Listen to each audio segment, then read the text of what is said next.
Bonsoir, je suis Hassan Badio. Je vais vous présenter une vidéo aujourd'hui, ou une capsule comme on dit, qui concerne l'agriculture et l'alimentation. Nous avons vu ces derniers temps que les Noirs se sont beaucoup plaints et sont allés un peu à l'extérieur pour demander de l'aide. Je l'ai dit, je vais faire un certain nombre de vidéos pour apporter ma contribution à la dignité de la race noire, à l'honneur des peuples noirs. Et donc, il s'agira de lutter contre des préjugés collés à la race noire, démystifier cette image négative qui est collée aux Noirs, mener un combat pour la dignité scientifique de la race noire, ainsi que pour un éveil de conscience, pour un patriotisme de la race noire. Il faut qu'on sache qu'il y a une conscience scientifique à forger. J'ai beaucoup réfléchi et j'ai essayé de comprendre beaucoup de choses. Mais il y a vraiment une question qui m'a interpellé. Pour une population de plus d'1 milliard de personnes, pour toute une race, j'ai remarqué 3 facteurs déterminants qui sont interpellatifs. Premièrement, ça doit être l'objet d'une prise de conscience pour nous tous. Et ça devait nous permettre de créer aussi ce patriotisme scientifique au niveau de l'alimentation. Alors, nous dépendons des autres pour notre propre souveraineté alimentaire. Nous sommes obligés d'aller chaque fois demander. Récemment, avec ce qui s'est passé en Ukraine, la guerre, nous avons vu le problème du blé s'est posé. Nous étions forcés d'aller vers eux pour négocier. C'est quand même triste. J'ai fait cette vidéo spécialement aujourd'hui pour montrer ce que les Noirs ont apporté à l'histoire de l'humanité dans ce domaine. Après l'alimentation, donc c'est le manger d'abord, la santé. Évidemment, il faut d'abord manger avant de parler de santé. La santé. Les Noirs, depuis des siècles, la race noire n'a pas encore produit un seul vaccin à elle seule, sauf erreur ou omission de ma part. Si je me trompe, je demanderai pardon. Si c'est vrai, je veux que chacun de nous soit interpellé. Je pense que nous sommes la seule race qui n'a pas encore pu fabriquer un vaccin de par nous-mêmes. Alors enfin, l'armement. Sujet d'actualité aujourd'hui, malheureusement, pour ce qui est des guerres, du terrorisme. Nous n'avons aucune arme propre à nous que nous avons fabriquée. Ce n'est pas dans chacun des domaines que nous n'avons pas des hommes ou des femmes qui peuvent nous apporter leur concours. Je dirais des Noirs, filles comme garçons. Nous en avons, mais nous ne valorisons pas. Aujourd'hui, je vais démystifier, parce qu'il faut que nous commençons à mieux connaître l'histoire de nos scientifiques et savants. Vous me permettez, s'il vous plaît, de demander une minute de silence en hommage aux scientifiques et savants noirs disparus, à celles et ceux qui nous ont quittés depuis des millénaires jusqu'à ce jour.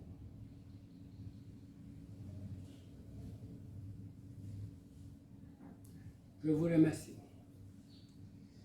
Cet hommage, c'est probablement l'une des rares fois où un noir le demande. Je veux que ça vous interpelle. Oui. Et en écoutant la vidéo, en rendant vous-même cet hommage, vous avez posé un acte historique qui va apporter un déclic, mais aussi banal que cela puisse paraître, un acte héroïque. Oui, pendant des siècles, les Noirs ne se sont jamais reconnus en leur savoir scientifique. C'est triste, c'est pitoyable, c'est lamentable. Je l'ai dit et je le redis ici, la race noire est la race la plus ingrate envers ses savants scientifiques noirs. Je n'injure personne, je n'ai jamais manqué de respect à personne, je ne le ferai jamais, bien au contraire. C'est simplement pour nous interpeller. Alors, cette minute de silence étant rendue, nous allons parler aujourd'hui de l'agriculture, de l'intelligence scientifique des Noirs dans ce domaine. Mais comme je disais, il y a quand même des préjugés qu'il va falloir battre en brèche. Je pense que le Noir a beaucoup mis dans sa tête qu'il est inférieur aux autres. Malheureusement, il participe à cette comédie pendant des siècles. Même si nous avons été dominés, nous avons apporté beaucoup à l'histoire de l'humanité. Et c'est sûr, ces connaissances, ce savoir que les Noirs ont apporté, que nous devons commencer à nous réveiller. Alors, je pense que, historiquement, pour la fierté de la race noire, pour la grandeur de la race noire, il faut dire, et je vais citer, le Noir a connu une période de domination. Il a dominé le monde jusqu'à moins 525, selon Cheikh Anta Diop, qui s'inspire des textes antiques, notamment des écrits d'Hérodote, qui affirmait qu'il y a 2500 ans que les Égyptiens étaient noirs avec des cheveux crépus. Alors, je pense que ça déjà, ça doit nous amener une certaine fierté. À l'heure où, malheureusement, nous faisons un constat que toutes les races ont dominé la race noire, ont colonisé la race noire. Et pourtant, c'est encore ce même grand Cheikh Anta Diop qui disait que c'est l'Égypte qui est à l'origine de la science, de la médecine, de l'astronomie et de tout le savoir dans l'Antiquité.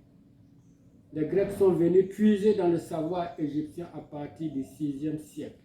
En moins 525, Cambyse, il détruit la souveraineté égyptienne, les Perses s'installent, les Grecs vers moins 332 vont s'installer et après les Romains. Le Noir a connu une période de domination, il a dominé le monde jusqu'à moins 525. C'est bien ça.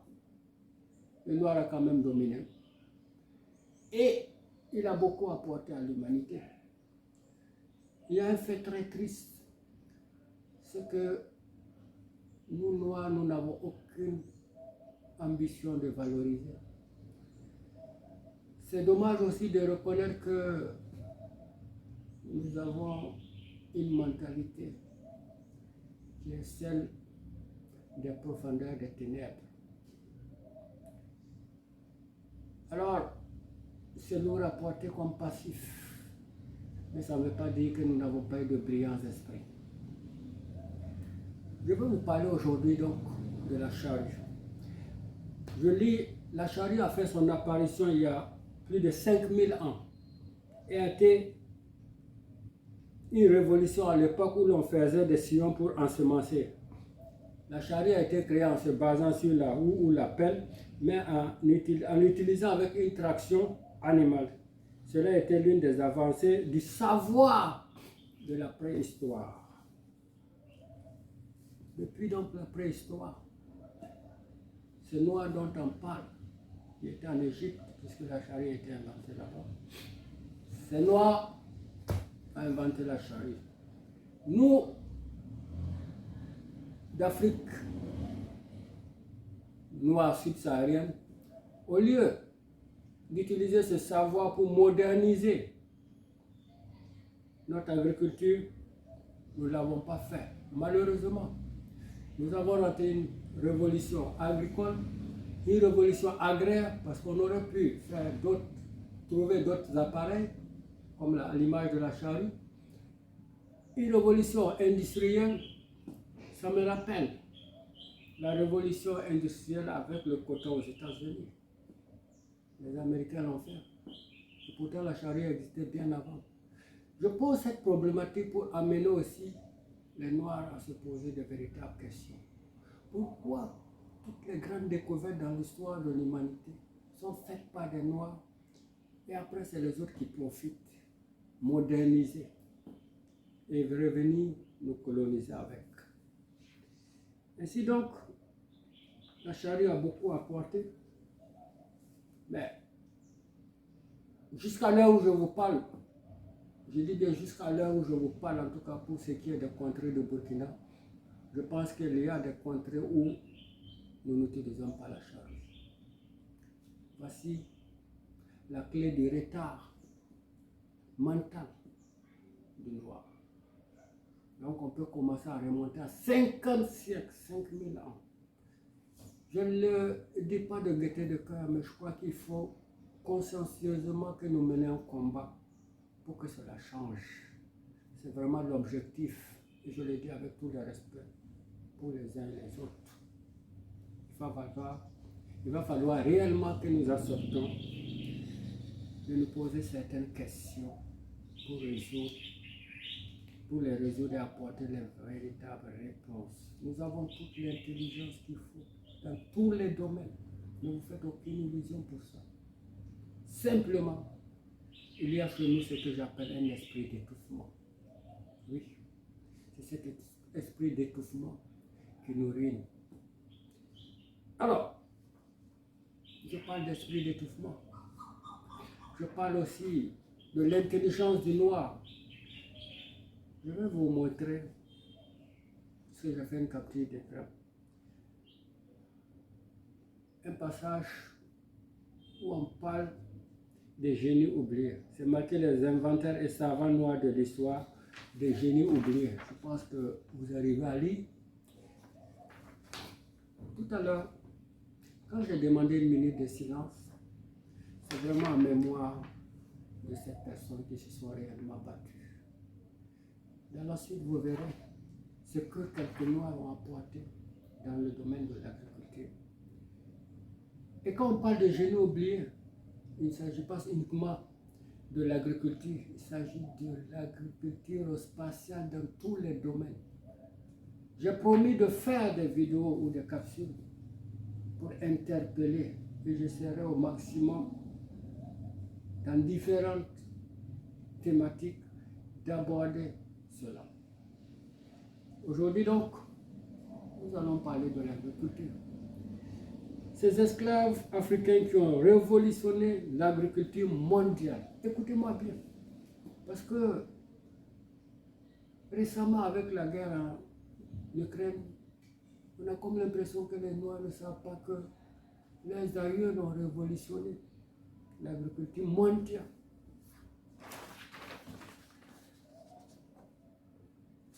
Donc, s'il y a eu des esclaves, s'il vous plaît, des esclaves qui ont révolutionné l'agriculture mondiale, nous devons nous sentir interpellés. Nous savons tous les conditions dans lesquelles les esclaves ont vécu. Ça ne leur a pas empêché d'avoir un génie scientifique.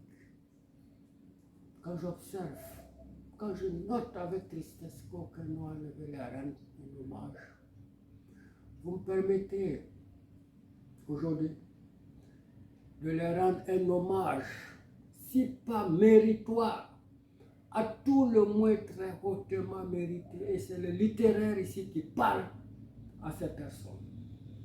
Elle mérite beaucoup de nous. Elles ont sauvé l'honneur de la race noire. Mais je le dis et je le répète, la race noire est la plus ingrate des races envers ces savants et scientifiques noirs. Voici des preuves. Invasion d'Africains dans le domaine de l'agriculture.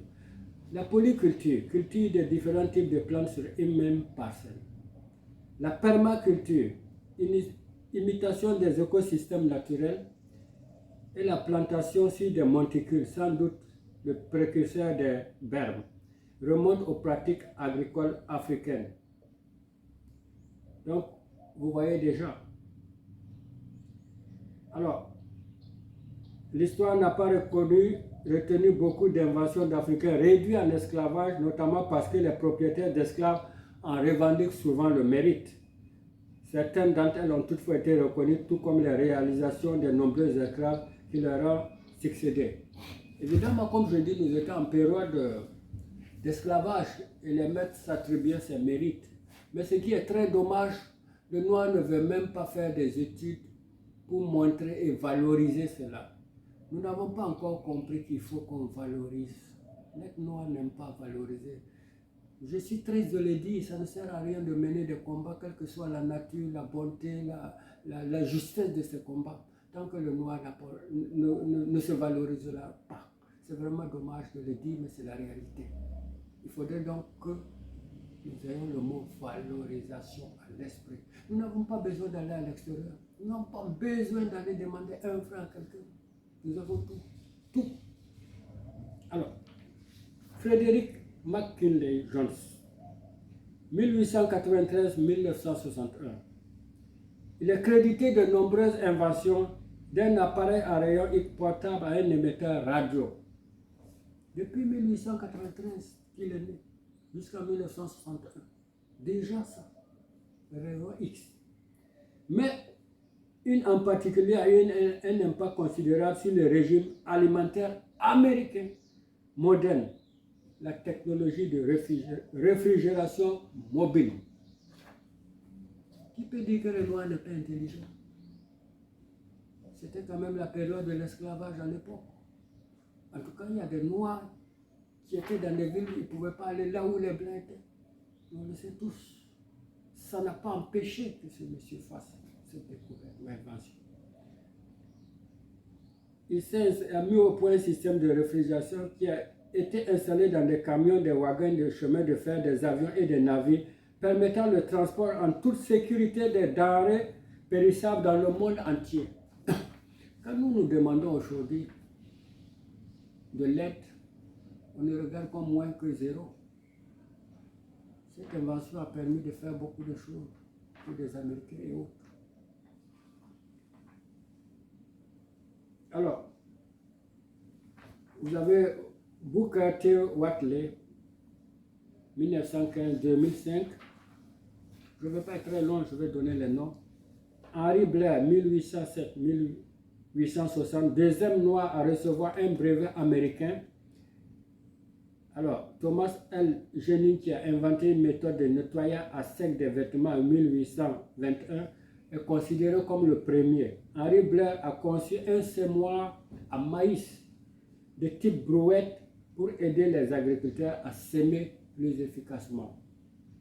2 ans plus tard, il a reçu un second brevet pour une planteuse à coton mécanique tirée par des chevaux qui a permis d'augmenter le rendement et la productivité. Les détails sur la vie personnelle de cet agriculteur inventeur du Maryland, notamment sur sa naissance en esclavage, sont rares. Donc, je ne veux pas, comme il s'agit de capsules, de vidéos de courte durée, prendre beaucoup d'exemples, mais je pense que ça suffit déjà pour expliquer. Alors, à l'heure actuelle, posons-nous des questions sur notre agriculture, sur la modernisation de notre agriculture, sur l'alimentation, le fait que nous sommes toujours forcés d'aller vers les autres. Je l'ai dit, ici en Afrique même, nous avons tous les experts qu'il faut. Il y a nécessité de mener un combat pour la science en Afrique. Forcément. Et donc, c'est ce à quoi je suis en train de m'atteler à travers ces capsules. Je voudrais vous interpeller de nouveau. D'abord, les savants et scientifiques noirs. Il va falloir clairement que nous menions un combat. La voix des savants et scientifiques est totalement inaudible Ensuite, nous devons gagner la conscience et la confiance du peuple noir pour qu'il soit derrière. De sorte que les opérateurs économiques, les États, les associations puissent financer les chercheurs, les innovateurs, les créateurs, les savants, les scientifiques, les porteurs d'idées en Afrique noire. Nous devons en arriver là pour la réussite du peuple noir. Sans la science, le noir ne se développera pas. Et les noirs ont beaucoup apporté dans tous les domaines. Encore une fois, je le dis, et je me sens très fier d'être noir, moi. Oui. Je ne suis pas raciste, je ne suis pas chauviniste, je ne suis pas sectariste, mais je veux qu'on remette les pendules à l'heure. Il y a une dignité à défendre, il y a un honneur à défendre, il y a aussi un sacrifice à assumer. Aujourd'hui, nous sommes en cette phase. Je continuerai d'autres vidéos pour vous faire comprendre l'importance de l'intelligence du noir et vous amenez vous aussi à être des hommes de conscience pour que nous puissions faire en sorte qu'il y ait une véritable conscience scientifique chez le noir, qu'il y ait un véritable patriotisme scientifique chez l'être noir.